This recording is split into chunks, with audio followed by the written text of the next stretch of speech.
Yo, what's up, everyone? Today we're breaking down the slang term. So, what does it actually mean? In simple words, is a text emoticon representing a happy or smiling face.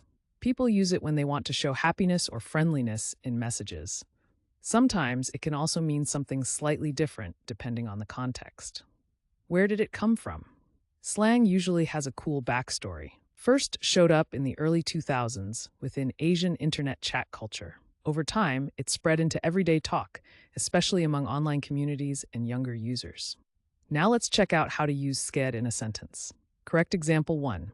She ended her message with thed to show she was happy about the news. Correct example 2.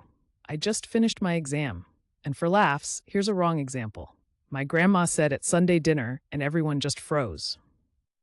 See how slang adds personality and vibe.